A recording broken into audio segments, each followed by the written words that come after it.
Hello everyone and welcome to Life with Aprons. Today we are talking about mushy apples. I have about a half a bushel here of mushy apples that I need to do something with, and I'm not going to throw them away. I'm going to turn them into something absolutely delicious but is easy to make. Join me.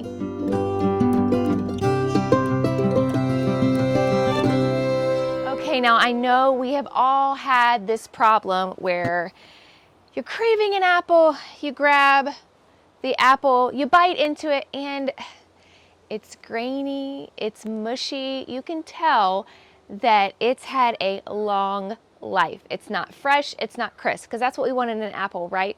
You want your fresh, crisp apples for eating. You want fresh, crisp apples for apple pies. But you don't want mushy apples. So what we're going to do today is we're going to take all these mushy apples and I am going to turn them into a very easy, delicious applesauce with the help of my crock pot. First, we're going to have to peel all these apples, so I am going to go find some helpers to help me. Now, I just happen to know where I might be able to find some helpers. I have a feeling that there's a few meeting over in our duck bush. Let's go see if they want to help. Hey guys. What you doing? We just made a fort with our friend Ezekiel. Yeah. Wow, check this out. I have a question. Chicken! Hello! I have a bunch of mushy apples and I need some helpers to peel them. Do you think you guys could do that? And perhaps I could offer a reward, maybe some gummies or something out of the treasure box. Something out of the treasure box? What if you just promised to do 5 apples each? That's not a lot, right? Like just 5? Yeah, just 5 apples. Do you guys want to come and do your 5 each? I'll do it mine, please. Okay. All right, yellow. Let's go. We have a helper. How many apples are you doing for me? 5. And then 5, and then 5. Yep, so I can get 5 out of each child. So that's 3 boys in the duck bush. That'll give me 15 apples, and then I'm gonna go see if I can locate the older 2 and get them on them as well. I got the older 2 to commit to 10 apples each. And you might be wondering, why are you going through all this trouble to get your kids to help with the apples?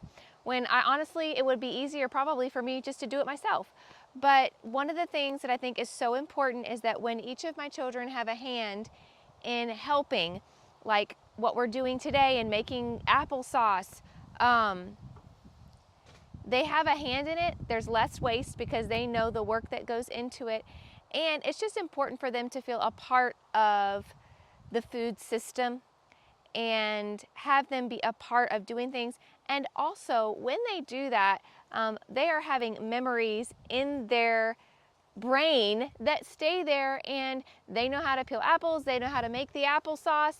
This is something they learn how to do so that when they are older, they can do it. So there's a lot of reasons why we choose to involve our kids, even if it means like you get a reward afterwards. You know, we have normal chores where you don't get a reward. It's just you do these things because you are a part of the team, you are a part of the family.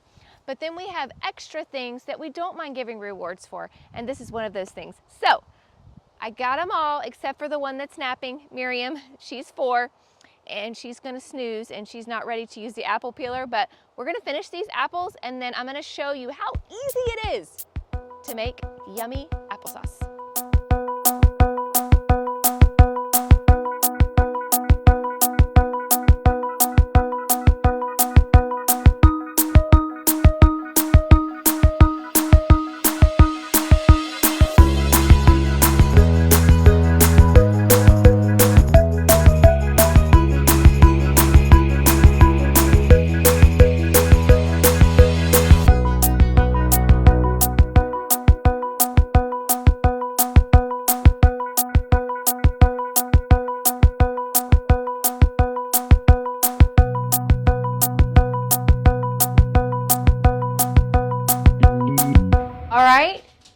we've got all of the apples peeled. It did quite a bit in this large bowl.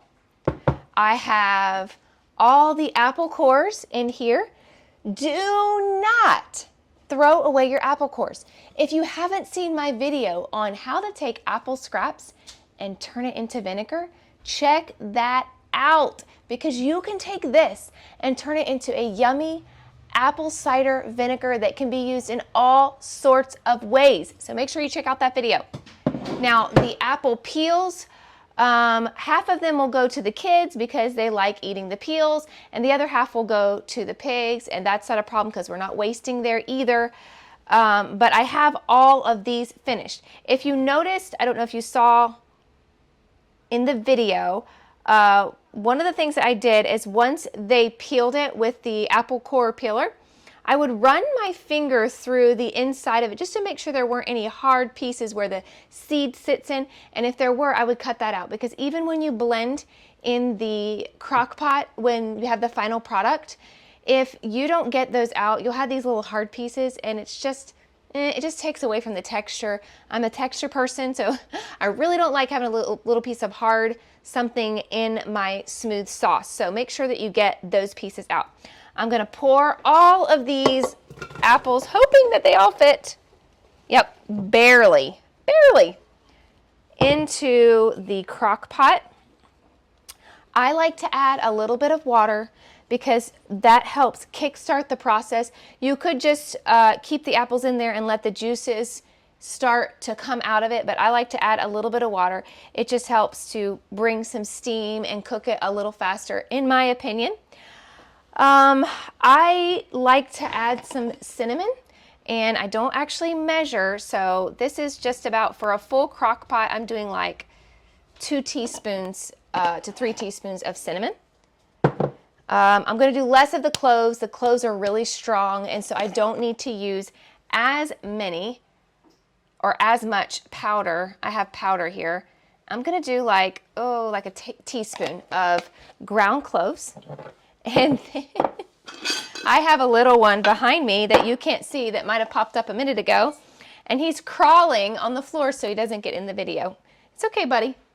All right, I'm going to take my nutmeg, and I'm just going to grate in there. I really am going to eyeball this one, about a teaspoon, a half a teaspoon, a teaspoon of nutmeg for a full crock pot. And then I'm going to add my water. Just going to add a little bit of water into the bottom. This is about a cup, 2 cups of water. Put my lid on. I'm going to put it on high and check it periodically and see. It really depends on how big or how full your crock pot is as to how long it's going to take to cook all of the apples. Usually it takes about 2 to 4 hours for me. This one's really full, so probably closer to 4 hours. I'll check it again periodically. And once it's finished cooking, we can blend and can it. And then we have something delicious on the canning shelf for winter. Now, one of the questions might be, why would you make applesauce when it is so easy and cheap just to go buy applesauce? Well, let me tell you why. For one thing, if you've ever had homemade applesauce, oh my goodness, there is no comparison to homemade applesauce versus store applesauce.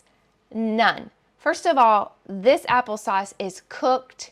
It's cooked in the juices, and it's got the spices in it, and it gives it a real depth of flavor from the cooking.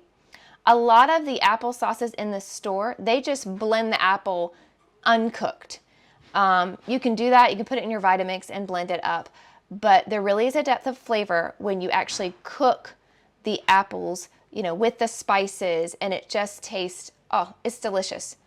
Second, I know where these apples came from. I don't know where the store-bought apples came from. Now, these are not organic apples. They are from an orchard that does spray, but I have peeled them, and that takes off that layer. Obviously some probably still got in there, but I did the best I could. We don't have an organic orchard that's local around here, but I still was able to get really good fresh apples from the local orchard, and I feel a lot better about using those than I do about honestly going to the grocery store or whatever is in the applesauce. I don't know what kind of apples they use. Now, if you can't get a hold of a local orchard or try to buy local, you can, buy from a grocery store, and that is the next step that you could do to make your own applesauce. But if you can find a local orchard, I recommend doing that instead. We always want to support our local people. That is so important, to support your local farmer. All right, I'm going to let this sit and cook, and then we are going to finish this process up, and we're going to fill those shelves with a yummy, delicious applesauce. Hey guys, they did a great job. They got their rewards. Now, this works great for the little ones, but my two teenagers, sometimes they'll go for a sucker or something like that. But a lot of times, maybe it's something different. Maybe it's something they would like to watch, and they get like 30 minutes to an hour where they get to watch that because they helped out with something. The rewards can be different for the older ones, but I wanted to give you a sneak peek into our rewards. I talked about this in one of my other videos about how we do reward our children in planting 80 cloves of garlic. If you haven't seen that video, check that out. Now is the season that you want to plant your garlic, and it'll be ready for you come May and June of next year. But the reward system, we kind of started this maybe a couple years ago, doing like a treasure box kind of thing and packing it full of snacks that we approve of. Not junk, but things where we've read the labels and we feel good about the ingredients. If we are going to do it every once in a while, we'd rather do this. There is a lot of junk out there, and I don't want my kids eating it. And a lot of times, if they do receive candy that has a lot of junk in it, another thing that I will do is I will replace their candy with a good alternative candy. So maybe they got Dum-Dums from somebody in the store who thought they were cute, and they gave them a piece of candy, and that's great, and that's really sweet, and we really appreciate it. But what I like to do is I'll say, hold on to it, and when we get home, I will swap it for a good sucker. So anyways, let me just show you what's in here. If you need any ideas on good candies for kids, again, I don't give them candies very often, but I do reward them every once in a while, and we also do candy swapping. And so the first thing that I recommend are these Yum Earth organic pops. They're really great. They even have ones that are like vitamin C that you can suck on when you're sick. You can get these on Amazon. That is where I get them, and I have found the best price. I will put a link in the description for these, but these are really great. They have good ingredients in them. They're natural, and I feel good about them sucking on these, okay? Another thing that I mentioned in my last video on the garlic cloves is the Black Forest gummy bears. We love these gummy bears. They are very addictive, so you want to ration them out. But you can get this is a 6-pound bag on Amazon for also a really good price, better than what I have seen in the store. I know that you can get them at Target, but Amazon really has the best price and the largest bag that you can get. And I like to buy these every once in a while. I hide them and pull them out for rewards as well, and that is something that I do trust for my kids. Yum Earth also makes these little candies that you can suck on. This is a lemon one, and this is a peppermint one. I also get these. I really like Yum Earth. I trust Yum Earth, and it's easy because I can get them on Amazon again. So I'll put a link in the description for all of these candies if you want to check them out. But enough with the candies. Let's make some applesauce. My apples are cooked. It took about 3 to 4 hours, and now it's time to finish up the process. So the instrument that I absolutely love to use in this next step, and that is smoothing out the whole applesauce, is an immersion blender. I love my immersion blender, and I use it for a lot of things. I use it for the applesauce, I use it for soups, I use it for all kinds of things. This is one of those tools in the kitchen that I highly recommend that you have on hand. So I am just going to smooth it out with my immersion blender. If you would rather have a chunky applesauce, then you might just want to pulse it a little bit in, different areas. But I really like a smooth applesauce, so I am going to just blend the whole thing, and then we're going to put it in the jars. All right, it is blended as smooth as it can be, silky smooth. I've got all of the spices that I put in there in the beginning. They're all thoroughly combined by using the blender. And now I'm just going to take my ladle and I am going to ladle this into my clean jars. I did wash my jars before using them, and I'm going to ladle them in the jar, and then we are going to can them. One of the great things about applesauce is that you don't need a pressure canner in order to can the applesauce. You just need a hot water bath, a large pot, enough water to cover up to the top part of the jar. Boil it for 20 minutes for quart jars, 10 minutes for pint jars. Okay, I have a little remnants left that won't fill up a whole quart, but I'm pretty sure I have several little kids around here that would be happy to dispose of the rest of this applesauce. We'll finish filling that up in a minute. Make sure that when you're canning, you want to wipe the top of your jars so that there's no liquid, any of the food that might have got caught on it. You want that off, and then you take your lid and you put it on there and screw on your lid finger tight, and then it is ready to go into the canner, and I am going to show you guys how to pop it in the canner and get it ready for the shelf. Okay, I've got my canning pot here. We're gonna fill it with water, but first, usually these canning pots, this is a ball enamelware canning pot, they come with this metal piece on the inside that holds the jars.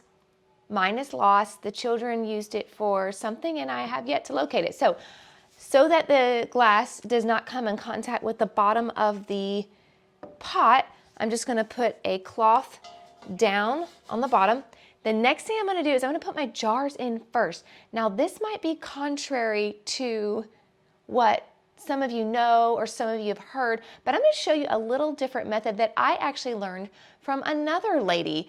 And she had been doing it for years. Her mother and her grandmother did it this way, and I really like it, and that is this. I'm gonna put my jars in first, and then I'm going to add my water. But I'm not going to add water to cover fully the jar. Usually when you're getting instructions on a hot water bath, you want to cover the jar with water about an inch over it. I am not going to do that. What I'm going to do is I'm going to bring the water up to the lip part of the canning jar. Okay, I've got all of my water in here. Again, I filled it up to the lip, and the reason I do this is I had a lot of problems with siphoning and juice getting out of the jars and jars not sealing. And then I came across this method where you only take it to the lip of the jar. And I thought, I'm gonna try that. And I gave it a try, and I have not had any issues with siphoning, any issues with sealing, any issues with contents coming out of the jar. So this is a win-win for me. I've done it, oh goodness, all summer I've been using this method, and it has been fantastic. So I highly recommend you give it a try. This is ready to go. I'm gonna put my lid on. I'm gonna fire up the stove. Once it starts to boil, I'm gonna set my timer for 20 minutes. And then when it's done, I turn it off, take it out. I'm gonna leave it on the counter for a little bit just to make sure everything is sealed, and then I can store it on my shelves. And that's it. You can take mushy apples and turn them into something delicious.